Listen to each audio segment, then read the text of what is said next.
Recently, a defense towards the ending of Attack on Titan has surfaced.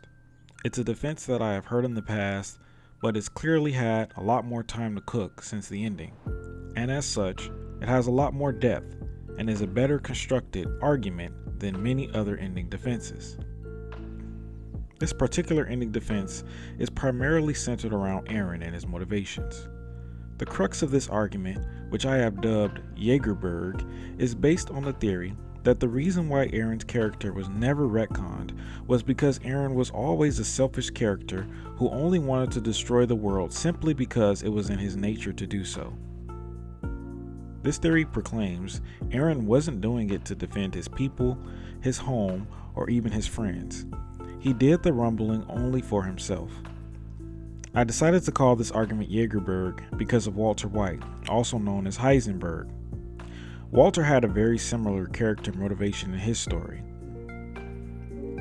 In this video, I'll be making a comparison between Eren and Walter, going over their similarities as well as their differences, and in doing so, I will definitively prove that this theory is either poorly conveyed to the reader due to a lack of crucial context or completely false altogether.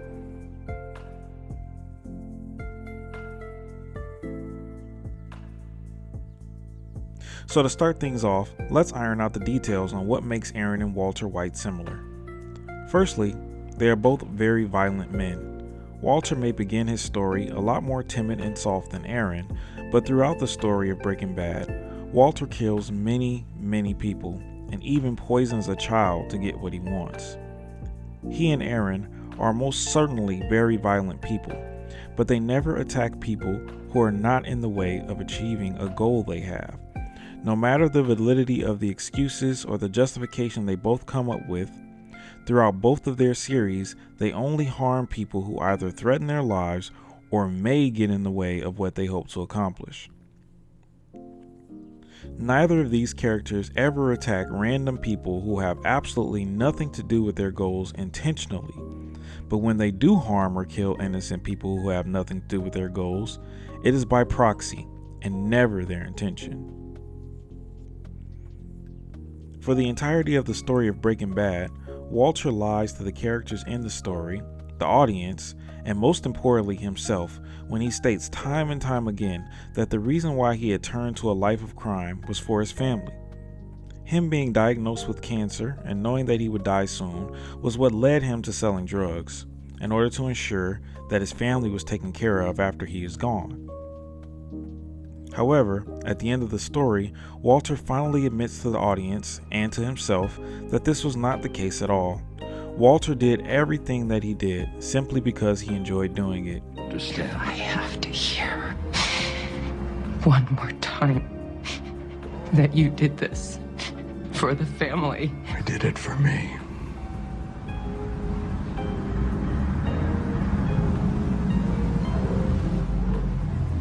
I liked it. I was good at it. He enjoyed doing something that he loved, even if it meant hurting innocent people and his loved ones. This moment is excellent because it's not really a shock. Anyone who had been paying attention to the story knew full well that Walter had multiple opportunities throughout the story to stop selling drugs, and he still chose not to. Most notably at the beginning of the story, when he had barely even started selling drugs, he was offered a high-paying job with excellent health insurance by one of his old friends. Walter declined this offer because of his pride and hubris, but this offer would have provided a way for him to not only afford his medical bills, but also to provide for his family after he were gone. If providing for his family were his true primary motivation, then Walter would have accepted this offer, regardless of what that did to his pride. But Walter didn't even want to consider the offer the moment he realized that it was made from a place of pity. The writers of Breaking Bad went through painstaking measures to make it vividly clear to the audience that Walter was not doing what he was doing only for his family, but he was doing it because it was something that he himself wanted to do. This is due in part to the many other valid options presented to Walter to solve his issue that he ultimately declined. Now let's move on to Eren. In the Jaegerberg Theory, Eren is essentially supposed to be the same as Walter. We as an audience are supposed to believe that while Eren may have started his mission in pursuit of freedom and defending his friends, his ultimate reason for going through with it was simply because he wanted to. The major difference between Eren and Walter, and the largest problem with the Jaegerberg Theory, is that Eren is not presented with other options that would accomplish his goals like Walter was. Eren was not given other options. In fact, the story goes through great lengths to show that if Eren had chosen one of the other options, the island would have been destroyed anyways. If he chose to fight and run away with Mikasa, his island would have been destroyed. If he only did an 80% rumbling, his island would have been destroyed. If he went with Armin's plan, Historia would have had to have been sacrificed. Already, we have a very large and crucial difference between Walter and Eren, as Walter was given clear and obvious ways out of his problems on multiple occasions throughout his story. Eren was given zero. This difference alone is enough to prove that either this theory isn't supported by the source material or was absolutely mishandled by Isayama.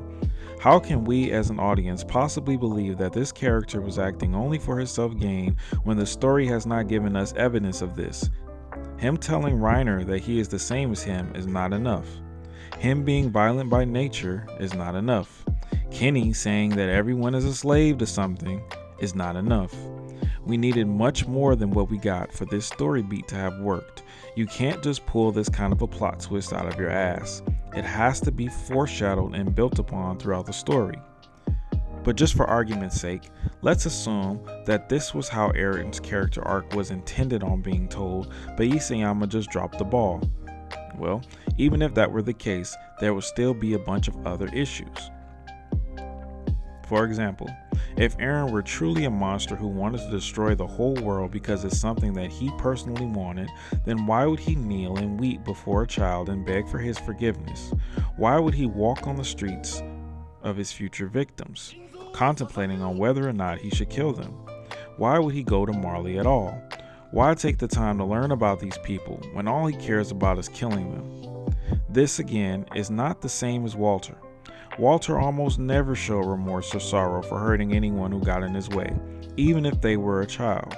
But Isayama took the time out to show us that Eren truly cared about these people and greatly hated himself for what he was going to do. What kind of twisted person could be so disgusting that they would actively kill people just for fun while at the same time begging for their forgiveness? In this scene, according to the Jaegerberg Theory, Eren is telling Ramsay that he is sorry that he is so evil that he has to kill him just because. It honestly makes me sick to my stomach to think of this scene in that way, and if it were true, I think I would despise Eren more than any character ever made. It's one thing to be an evil monster who kills just for their own pleasure, but it's another thing to weep while apologizing for doing so. This is not good writing or storytelling. It's psychotic and disgusting. I want to tackle chapter 139's place when it comes to this theory, more specifically Eren and Armin's conversation. Eren makes many confessions throughout this conversation, but for this argument I only want to focus on 3. The first, Eren admits that he left 20% of the world alive so that the Alliance would be seen as heroes. The second, Eren admits that he would have destroyed the entire world even if he didn't know the Alliance would stop him. And the third, Eren admits to not wanting Mikasa to be with another man. So let's start off with the 20%. Eren leaving 20% of the world alive so his friends in the Alliance would be seen as heroes by the rest of the world has already been proven to be stupid by not only myself and many other critics of the ending, but also the story itself with the additional 8 pages. The Jaegerberg Theory believes that the reason why Eren made this happen was because he knew that he was going to die anyway, so he might as well. Really? Who thinks like this? Why would Eren, a person who, in this theory, believes that his primary objective is to destroy the world, give up on this primary objective simply because the future said so? The future said that Eren would not kill Ramsay, yet he still defended him. The future said that Mikasa wouldn't be with him, yet he still asked her what she meant to him. The future said that the rumbling would happen, yet Eren considered not doing it. Eren has openly and willingly gone against what the future said for him multiple times throughout the story. And according to this theory, he did it for much less than giving up his entire primary goal. Why would Eren throw this opportunity away to do what he always wanted to do just so that his friends could play a game of peacemaking? It's not as if he didn't have the power to stop them from killing him, he simply chose not to. This theory expects me to believe that Eren had a change of heart in the last minute, even though it's clear that that was not the case. If it was, why did he celebrate when he destroyed the world? Why was he calling out Armin's name? If Eren were pretending here, why would he do it internally?